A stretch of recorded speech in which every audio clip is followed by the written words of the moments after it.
Hi, and welcome to the Night Vision Show. On this week's episode, we take a look at a brand new range of products just landed at Scott Country, thermal imaging drones.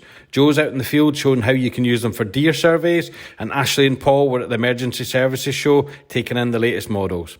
But first, we've got Danny out with the brand new ThermTec Ares 660 Thermal Riflescope.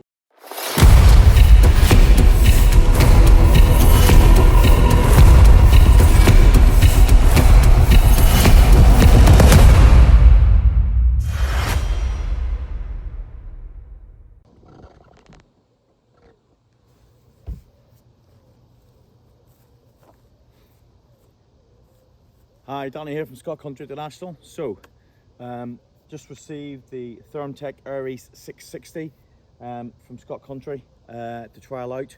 I've got it on the 308 and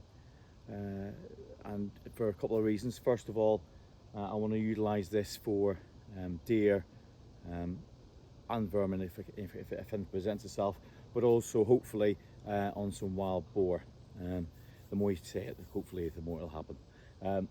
Out tonight also using my Merger XP50 LRFs.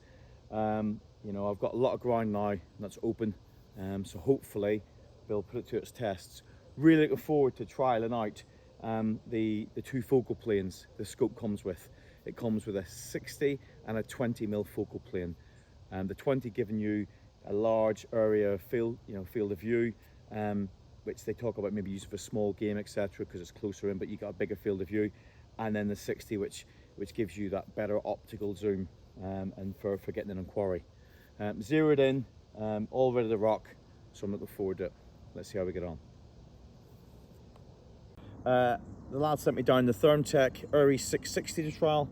I stuck it on my 308 Take a Light, and I've had some fun with it, actually, to be honest with you. It's been really good. Nice to see some different technology. Based on a 30mm tube as normal, you'll notice it's a larger aperture at the end, so it's a 60mm lens, hence the 660. But it has got some functional and some really good features that aren't really there with other scopes.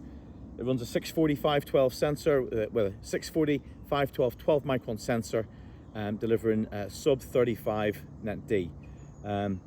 Whilst that's not as good as some of the other brands on the net D value, what is really impressive is the crispness of the imagery and the ability to zoom in 3 times optical onto a quarry, which was really impressive, and you'll see from the footage.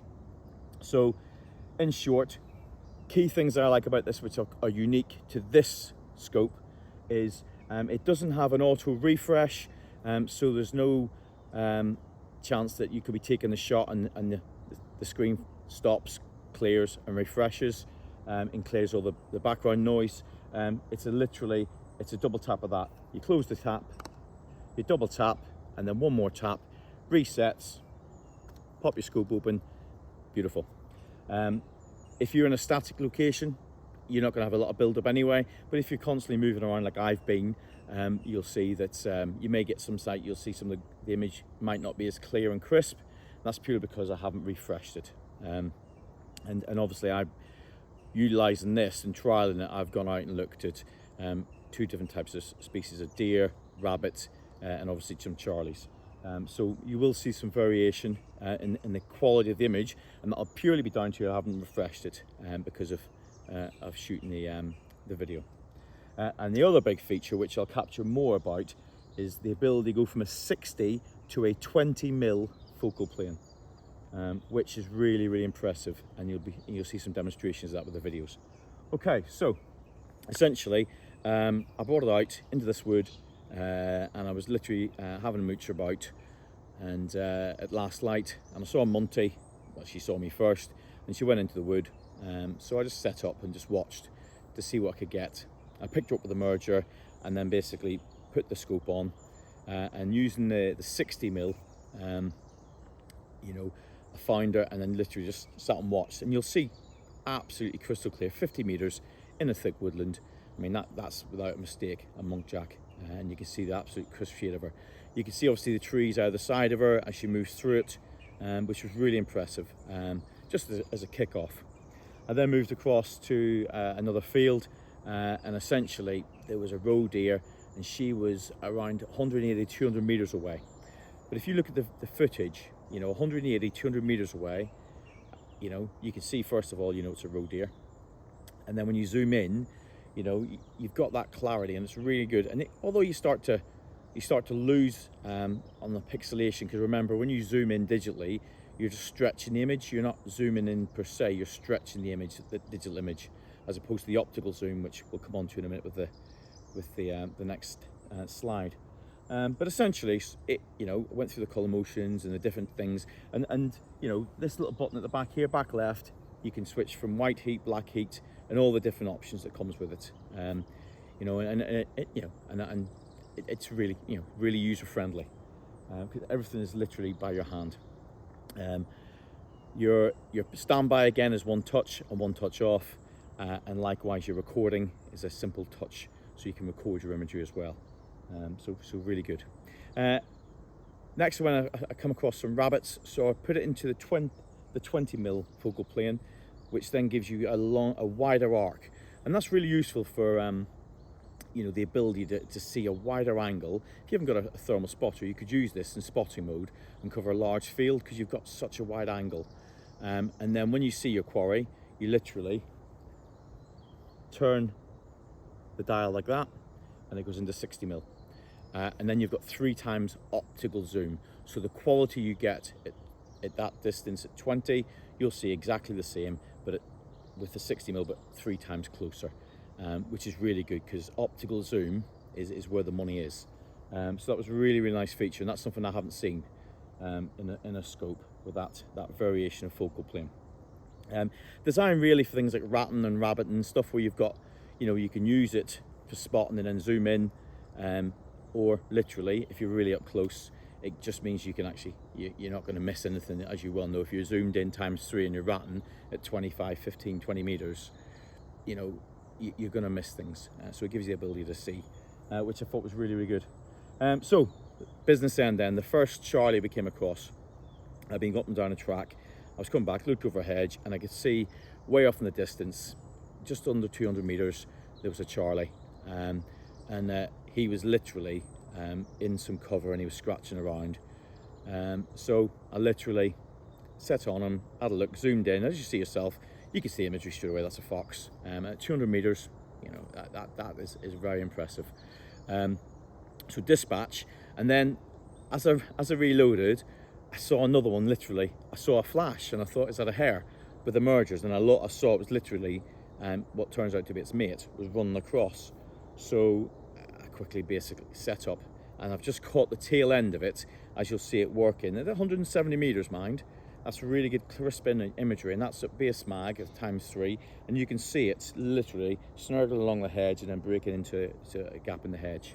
However, I then literally got on my high heels, and then moved on down and set up, because I knew where I should be heading down to, and then set up, and essentially there she was. She came out of that hedgerow, came along the tree line, and then I was able to meet her and dispatch, which, as you can see, it's a short video, because essentially another gap in the hedge, I could see where she was, saw her come into view, and then dispatched clearly.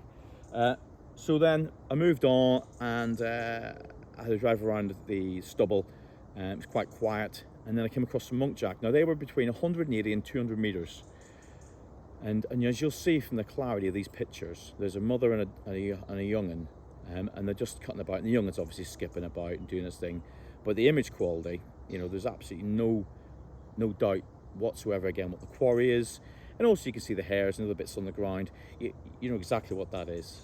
And then for shot placement, as I've zoomed in, all of this, is well achievable.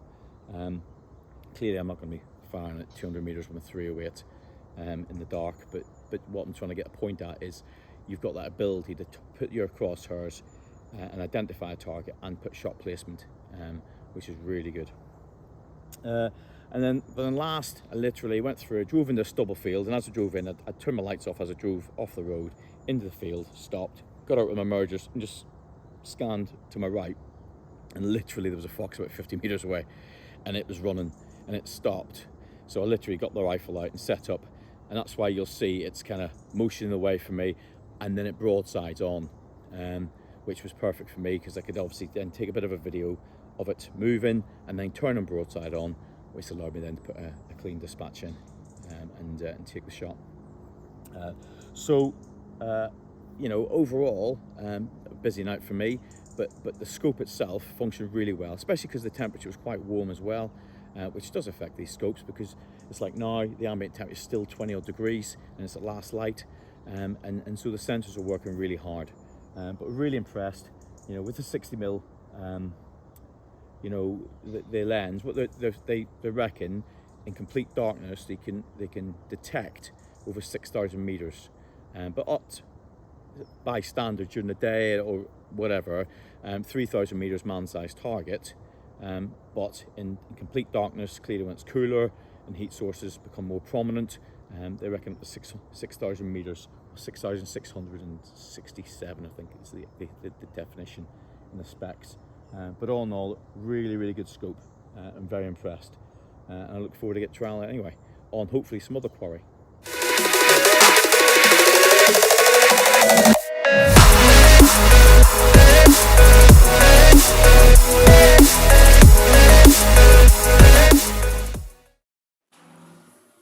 Hi everybody, it's Joe here with Scott Country International. Excuse my bags under my eyes, looking a little bit tired. It's 20 minutes past 10 and I've just been on a bit of a mission to see if I can help you guys see a little bit more about what a thermal drone could do for you.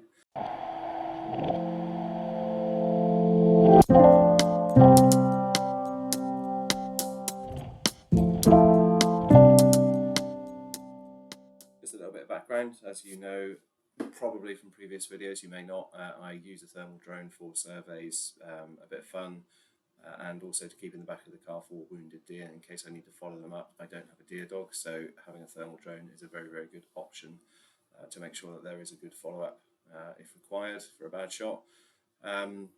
This evening I thought I'd just stick the drone up out near my house. There's a good group of fallow around here that are always about, and I knew I'd pretty much be able to spot them fairly quickly, so I stuck the drone up. I had a little fly around, and as you'll see, I get right onto a group of fallow deer.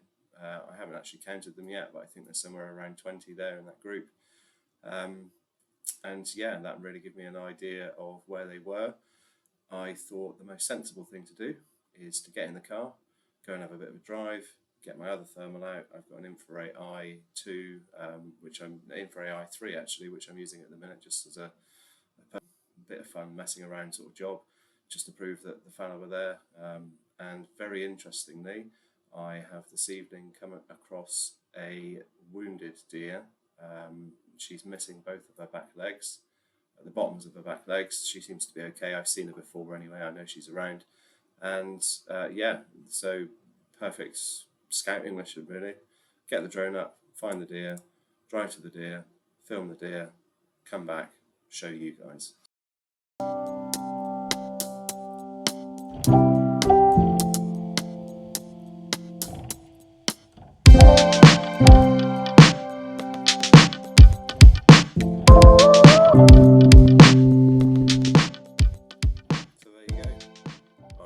With a bit more of the video of the drone, having a bit of fly over my place. Really absolute game changer. Yes, very expensive, but how much time do you have and how well do you want to do what you're doing with regards to your deer management plans, your surveys, and essentially your coal plans. So yeah, hit up Scott Country, subscribe, like, come back to us, ask any questions. The guys on the team there are very good, very knowledgeable guys. Definitely able to give you a hand. And enjoy. Have fun. All the best. Cheers.